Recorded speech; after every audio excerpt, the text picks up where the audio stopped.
So Asia has always been ambivalent toward Japan, proud and angry, and that remains today as well. By 1912, the Japanese themselves had mixed feelings about their swift rise to economic and military power. They were saying to themselves, what price? Progress. We have all these factories. Haven't we lost something? Is all this speed up worth it? And there were really ambivalent feelings all over Japan, especially among Japan's literary men, the writers, the thinkers of that time. The poet laureate of this new ambivalence was Natsume Soseki, Japan's most famous novelist.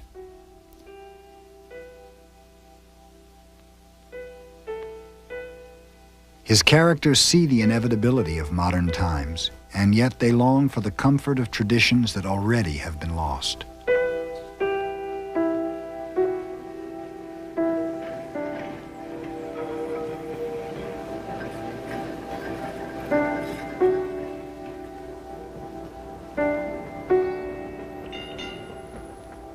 You sat there in a streetcar along with other people. You didn't know who they were. You were completely alienated. Loneliness is the price we have to pay for living in the modern age, said Soseki. And where were you most lonely? In the middle of all these other people on the streetcar.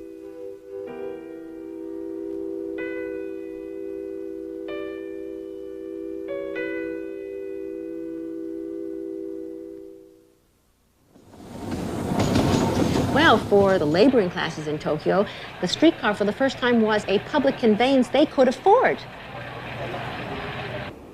And what it really stands for, it seems to me, is the difficulty that any country, any society has in making this transition to modern times. Modern times are tough. It is not the same thing to work in a factory as to work in a paddy field. It is not the same thing to live in a city as to live in a village. It is not the same thing as it was to live in an older agricultural society. And by the end of the Meiji period, there was no one who wanted to roll the railway tracks back up and give away the trains.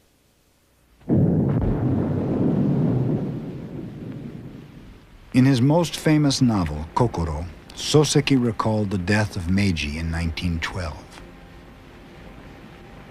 On the night of the Emperor Meiji's funeral, I sat in my study and listened to the booming of the cannon. To me, it sounded like the last lament for the passing of an age.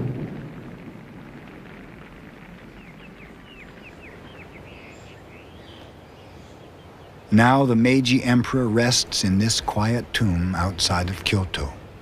Visitors are few. The society whose turbulent birth he legitimized has passed him by.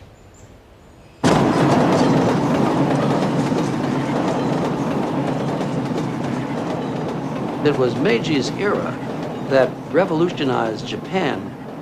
In a sense, the Japanese remade their own character. It was really the first time in history that an Asian nation, a non-Western nation, had modernized itself by its own efforts. This was a tremendous achievement. It was a transformation. It was a catalyst. It set in motion forces, economic forces, political forces, and cultural forces that are still working among us today.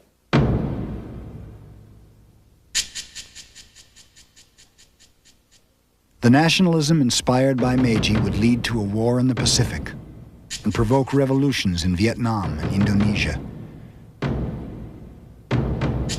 The brief era of Western domination would end abruptly as Asians rose to reclaim the region.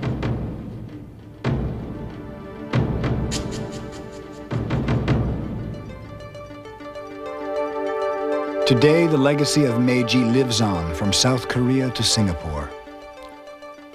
For Meiji's government set the pattern for a new economic model in Asia whose power has transformed the Pacific and the world.